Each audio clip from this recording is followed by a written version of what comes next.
Hello and welcome back to the 3-Hour News Show. It is time for See the Stories. Hans and I, it's time to let loose. Yes. So we often interview content creators from Southeast Asia and around Asia. We even had, remember the guy who does DIY things?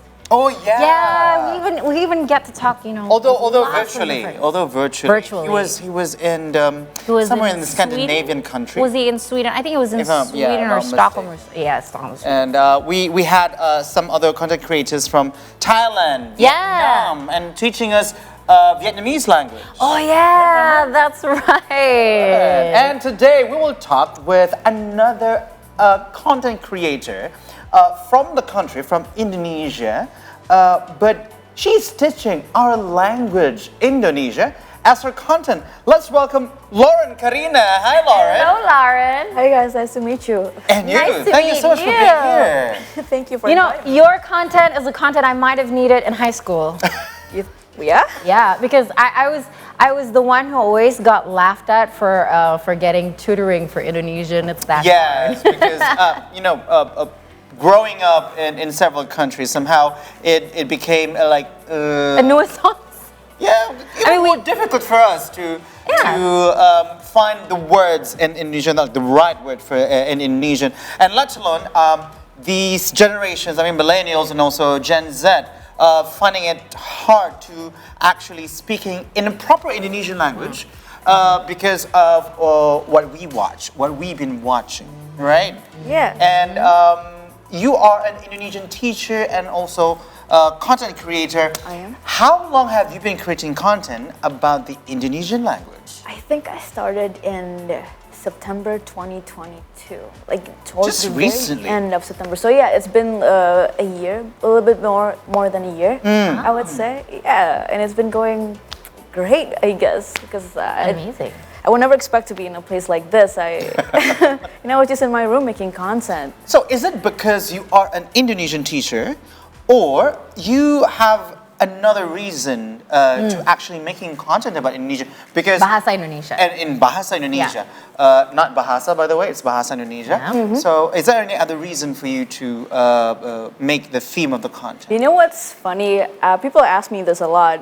They always assume that my background is teaching, that I was a teacher before I became a content creator, but I'm not. I don't have teaching background. I studied English literature in college, and then when I graduated, I became a simultaneous interpreter. So I interpret for webinars, seminars, conferences, and stuff. I see. And my argument is like how I went to the pipeline of becoming this kind of content creator is because I interact a lot with English and Indonesian, so the two languages constantly. And when you switch so much, when you code switch so much, you start to notice patterns between these two languages. And I often found myself pondering, okay, so why does this word translate to this Indonesian? Okay, how do you translate this to that? And then I look things up on Google, and whenever I look up things about the Indonesian language, there's always a lack of resources. Not a lot of people talk about it. Not a lot of people really delve deep into the structure of the language and how to teach it. And a lot of foreigners, I find, like they struggle learning the colloquial part of the language. I think it's because European, and this is my flaw. So I get this really. I relate to this so hard because I realize that there are languages that have zero pattern. And European languages, especially foreigners who learn Indonesian, are used to a logic in their languages. Yeah. So they're used to having these patterns, and when we realize Indonesian actually has a pattern, right? It does. But not a lot of people realize that, and I really appreciate that because once you're used to this logic pattern of a language, it's easy to learn another language. So that's really cool that she figured it out. That's like the easy way to learn a new language is pattern recognition. Yeah, to understand the logic. But when doing these languages, how do you find these angles? Because there are a lot of very interesting angles that you find in your content in terms of the Indonesian language. How do you find what's catchy and what angles when you teach or when you make one content about a certain thing of the language? See, I've always been a nerd. Yep. Yeah, like I didn't have a lot of friends growing up, so I always busied myself with just like reading dictionaries. And when it comes to finding ideas for my content, I think I just take inspiration from my daily interactions in life, and then I have a bunch of expats who are my friends, people who are learning Indonesian too, and they would often ask me, "Hey Lauren, how do you translate this? Like, help me explain this concept." Yeah. And my process is just a lot of sitting down and trying to think about the pattern. I would write stuff down and then try to put a certain word in a different context and see, okay, does this work? Does this not work? And then I would try to compress this little collection of information into a 40-second video. That's what That's I even do. challenging. Wait, how many languages do you speak? I speak two officially, English and Indonesian. I'm most fluent in both. I can pick up a little bit of Spanish every now and then, but I wouldn't call myself fluent. Okay, but when it comes to Indonesian, what are the most difficulties faced by foreigners when they learn the language? Okay, so there's a very significant gap in learning the Indonesian language. Because the thing is, there is a curriculum to teach Indonesian, but the problem with that curriculum is it only focuses on teaching you formal Indonesian.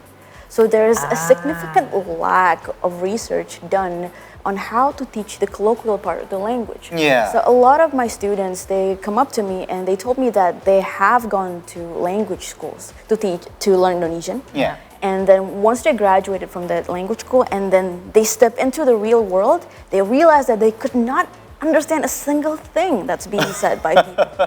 And yeah, it's like we're speaking a completely different language. And they're wondering why. And then why did I spend so many years learning Indonesian then? What did I learn? It's not useful. You know, so what I want to do is actually to try teaching the colloquial language, because that's what most people need to learn to get by. So colloquial basically is another word for conversational. Yeah. So I think that's really, really cool. But what I found interesting in your content is you teach the slang. Yeah. The slang. So how much interested your audience in your social media have been when it comes to slang? Have they been asking, What does menyala abangku mean? Just kidding. How do you explain to them some phrases and some slang that can only be understood by us Indonesians, because it's actually in our daily lives and in our daily context? And slang, we have a new slang every day here in Indonesia, right? It develops very quickly. Yeah, and that's what makes Indonesia so unique, and that's why I love the language. It's a young language, and it keeps growing every day. And I think people really love it when I discuss about slang, because it's just something that is so unusual to see, probably. Because I'm discussing it in a very educational context. Meanwhile, a lot of people, when they discuss about slang, they only do it for like comedic purposes. Yes.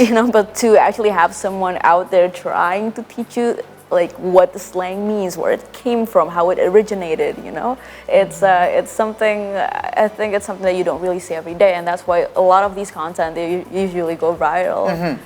Yeah. Would you say learning slangs are as easy as learning bad words in a language?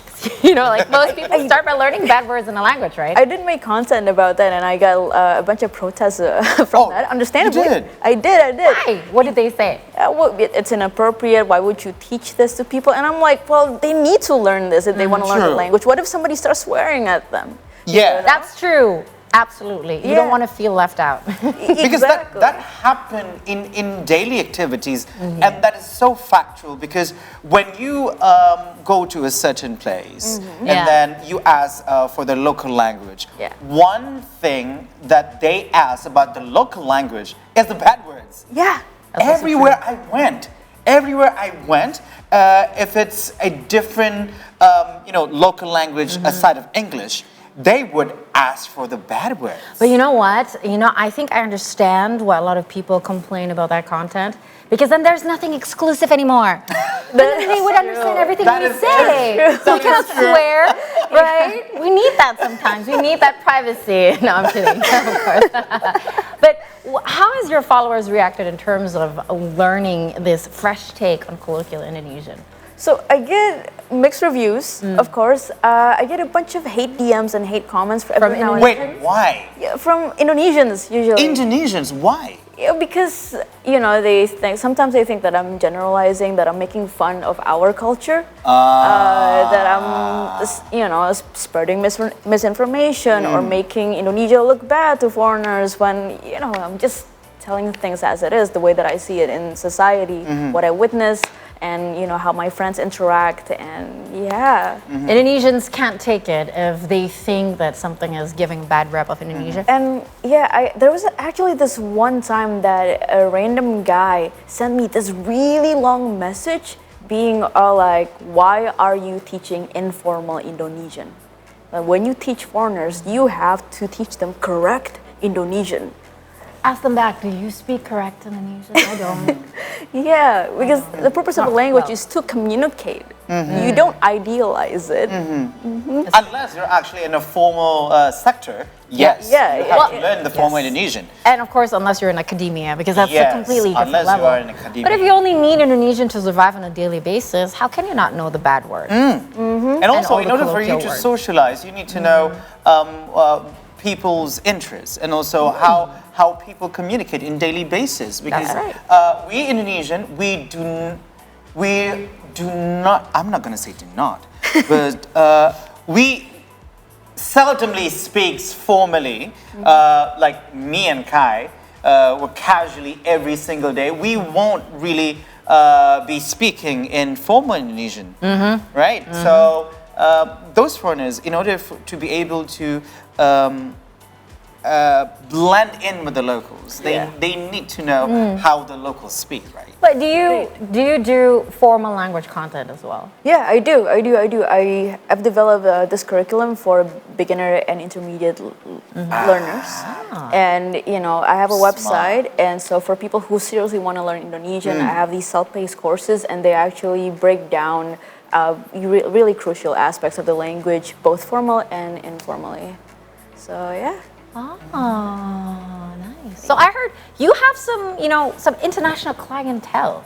Did you expect? Did you expect that this curriculum that you've developed has changed people and touched and changed people's lives as well? Can you share a success? Yeah. So I correspond with quite a few of my students because every now and then I really want to know if the thing that I've developed is helpful. And the reviews so far have been overwhelmingly nice. People are so kind, and they actually told me that my curriculum and like me breaking down the informal language, especially, it actually really helps them because most of the time they don't know who to turn to explain to them these words that they hear every single day because there's no resources to turn to. You can't Google them. There's not a lot of books that you can access to actually explain to you these concepts. Yeah. And it's just so nice hearing that what I do helps people. And yeah. So one of the things that I wanted to ask you once I knew that you're going to be here in the studio is, in your point of view, what's the importance of learning languages? Well, to communicate, because by exposing yourself to another language, you're exposing yourself to a whole new culture, so a whole new perspective, and if we don't communicate with each other, we would misunderstand one another, and with misunderstanding comes conflict and resentment. I'm with you in this. It's a culture skill 101. Yes. And how deep do you have to learn or dissect the language? or how should you learn a language to be able to extract the cultural experience out of it? Because I know a lot of people learn the language just for the sake of learning the language, but it's actually much more than that. Because I know you're a deep thinker and you figured it out for yourself. But when you teach your students, for instance, what perspective do you have on that? That you found while you were, coming up with curriculums and talking to different people? I mean, certainly, the more that you immerse yourself in a culture, the more embedded you are in said culture. And I think learning languages is different for everybody. Some people, they just want enough to get by, to buy some food, to ask where the toilet is. Yes. But to another person, perhaps learning a language is very, very important because perhaps like there are a foreigner who's getting married to an Indonesian and they actually want to get to know the family of their future wife. That's a form of love over there. Yeah. It's a form of love, And I also have come across foreigners who have lived here for 10 years or so and they have zero interest in learning Indonesian. And deep down I always think to myself, oh wow, man, you're missing out on so much culture. Like a whole sector of, I don't know, just like a whole social circle. You're missing out on the possible knowledge, like cultural knowledge that Indonesians can pass on to you, possible new perspectives that you can learn from. There's a social value there. Yeah, there's social value there. Can you talk about an example of what cultural aspects of Indonesians can you extract from the Indonesian language? Cultural aspect. Oh, this is interesting. Yeah, because we talk about this a lot, True, but true, true. we hardly know what examples are like. Because there's a saying that says that a language is the reflection of the way a nation thinks. It's their brain patterns, right? And their lively patterns. Now, I really want to know, because you're the one who's delving deep into this, you're the linguist, right? Yeah. What kind of things can you extract out of a language? I received a lot of hate for saying this, and I made this content recently. So, okay, English is a very specific language. It has tenses. It's very specific. When there's, first verb, second verb. I think I saw this one. Yeah, Is the it the one past with the verb. time? Keep on going. Keep on going. The Indonesian language does not have tenses at all. Yeah. When you say a particular sentence, this event could have taken place a long time ago. It could have taken place just today. It could be taking place now. It could take place in the future. And there's no way to confirm that unless you actually ask the person, like, wait, hold on. When did this actually take place? Is it taking place now, tomorrow, yesterday? For instance, I know this. This popped up in my feed. You use the time phrase like kemarin. Like yesterday, literally it would be yesterday, but in Indonesian context, it's not necessarily yesterday. No. It could be last week, it could be a couple of days ago, right? Yeah. Keep on going. Keep on going. Yeah. And I think about Indonesians, okay? And I don't hate Indonesians for this because I'm also guilty of this. You know how tardy we always are? We are the jam karets, that's right. Exactly.